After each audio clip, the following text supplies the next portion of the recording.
Now we're going to get to Module 2 and really start diving into things. And I'm going to turn it over to Catherine Bradley, your State Environmental Development Engineer, and for her remarks. So take it away, Catherine.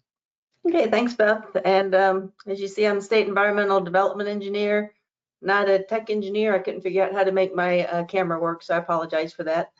But I've spent most of my career doing PD&E studies. I've been out of the game for about 3 or 4 years and came back in this role. And I was very excited to see that we have a safety analysis guidebook that is new. And I'm excited to see how we're going to quantitatively measure safety in PD&E studies. So I'm as excited to sit through this class as I am to introduce the class. With that, we can go to the next slide and we'll get on to the module 2. Okay, this is a short module to present the importance of this material from FDOT's perspective.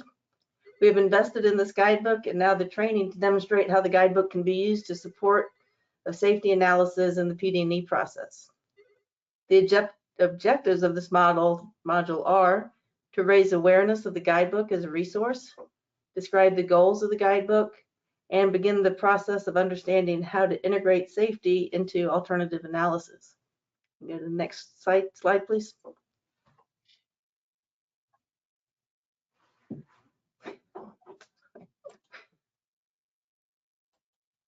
Okay, I'm sorry. The purpose of the guidebook is to provide guidance, tools, and examples of integrating quantitative safety analysis into PD&E studies.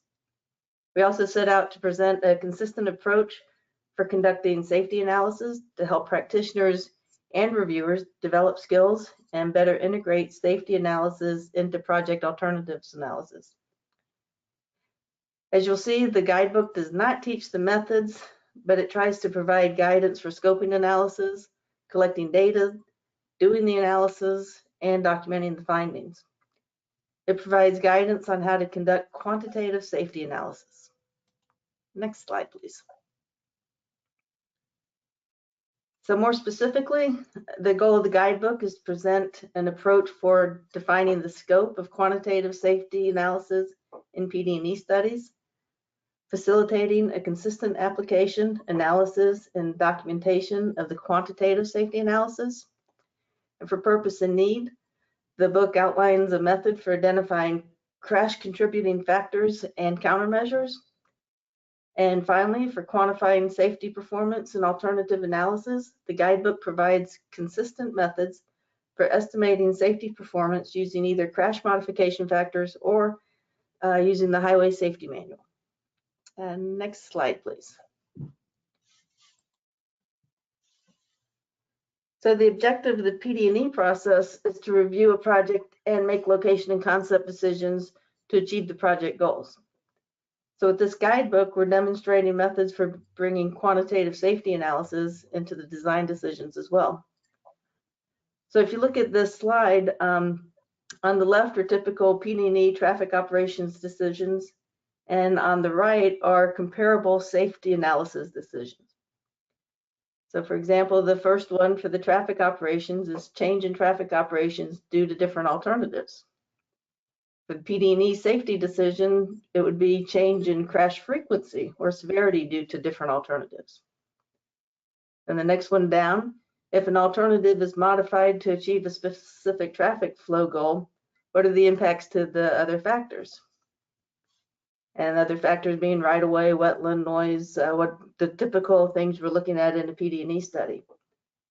But if you're looking at a safety side, it's if an alternative is modified to reduce crash frequency, what are the impacts to the other factors? And then finally, what are the opportunities to reduce queuing in the study area? And for a safety decision, it's what are the opportunities to reduce crash frequency or severity in the study area? So ultimately, we're working to bring quantitative safety to the table so crash frequency and severity can be considerations in the alternatives analysis of project decision making, similar to any other environmental impact analysis. So next slide, please. So what are some of the safety questions we should be considering in our project alternative analysis? Some examples are Are there any existing safety deficiency we know we need to address? Is anything performing differently than what is expected for a typical or comparable facility? If so, this would inform the purpose and need. This next step, concepts influence alternatives, development, and evaluation. So whether there are known safety deficiencies or not, as we work on project development concepts, we should consider if there is anything we should do to improve the safety in the project area. As we consider optional alternatives, what are the safety implications of any one alternative? So is one concept substantively better or worse than other concepts? And finally, it's important to consider the trade-offs between the safety treatment and other project decisions. And next slide, please. So at a very broad level, these are the 5 major steps in safety analysis for PD&E study. First, safety analysis scope. We need to define what we're analyzing from a safety perspective. This could include the study area, the year of analysis, the crash data sources, and the analysis method. Next, we go into the data collection. So what data will be used and from what sources, and always be sure to specify years of analysis when you're collecting the data. So what is the existing safety performance? This is looking at how the system is operating today. Are there any safety issues? Does anything need particular focus? Again, this will inform the purpose and need. So for future safety performance, this is going to be forecasting future safety condition and considering impacts of the alternatives. This allows you to compare forecast crash conditions under each of the different project alternatives. For the most part, this will be done using CMFs or the predictive method. And finally, for all you guys out there that are PD&E practitioners, we know document, document, document. If we didn't document, it didn't happen. So make sure everything that's done is documented and shows up in the PD&E report. And next slide, please. So the guidebook divides safety analysis into existing conditions and future performance. So to analyze existing conditions, current crash frequency and severity data is evaluated against statewide averages and other performance measures. And this is to understand if the site has potential for safety improvement and whether or not safety should be in the purpose and need. And you notice I say purpose and need a lot. That'll come up later in this training as well. The guidebook in this training also provides an overview of crash modification factors and the predictive method, which are used to estimate crash frequency and severity of future project alternatives. So again, the guidebook and this training will not teach the ins and outs of how to use the analysis methods, but it'll provide a framework for consistently applying these methods in the PD&E process. Now I'm going to hand it over to Beth for a few more questions. Thank you. Excellent. So have you quantitatively evaluated safety performance as part of a PD&E study? And again, we're trying to get a read on what y'all know.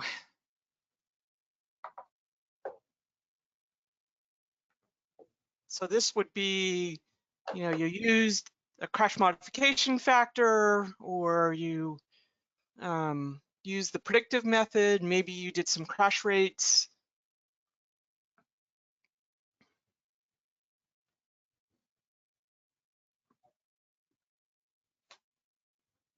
So it's looking like a split.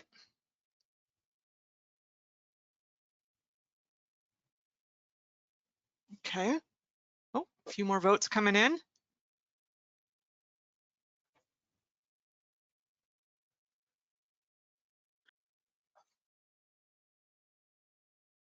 Now our next question asks, if you did, what is it that you evaluated? But I'm sort of wondering if you didn't, we should have asked, I feel like you should have. Maybe that's the question for tomorrow. It's open response. Folks can just put in what they would have, Well, that's true. Yeah. So this next question, if you answered yes, describe what you did. If you answered no, maybe what you didn't do or why you didn't, if you feel like it. So we'll just see what kind of answers we get here. And there's the Menti code again. If you've joined us late, if you go to menti.com and put in the code there at the top, then you can log in and respond. So I think we've picked up a few more people.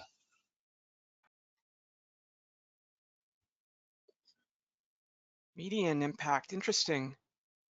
Not done on PD&E, predictive without EB.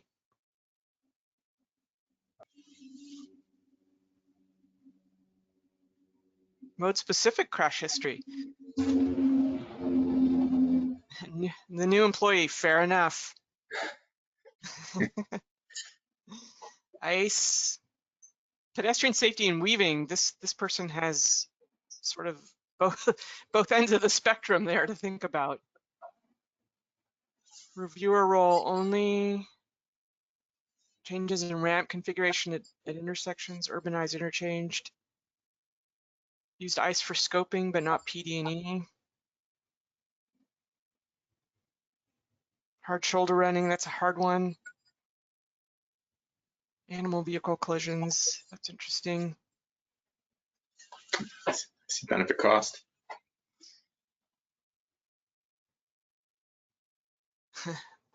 Engineers, PMs. The PMs answered no and relied on the traffic engineering support staff. I would too.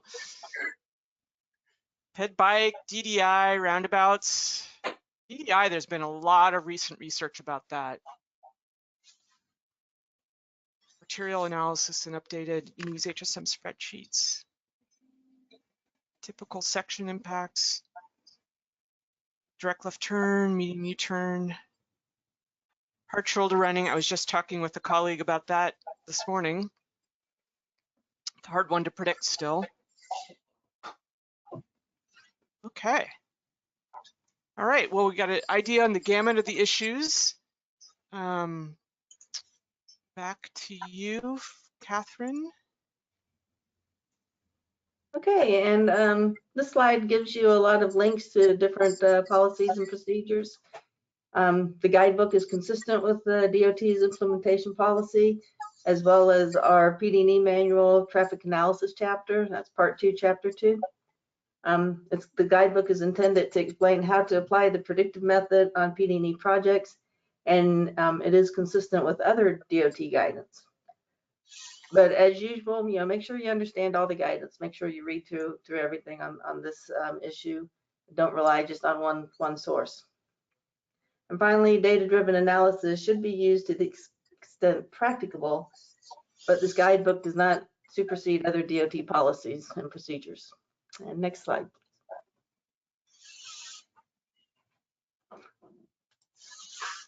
And this slide shows the key resource practitioners should be aware of to help implement the guidebook. One of the great resources for just general is the last one there. It's the Office of Environmental Management website. And it has a wealth of publications about NEPA and PD&E technical issues, not just this guidebook, but the safety analysis guidebook will be found here as well. And with that, I'll give it back to Beth and we'll all learn about safety and PD&E. All right. Well, thanks so much. That's a great overview.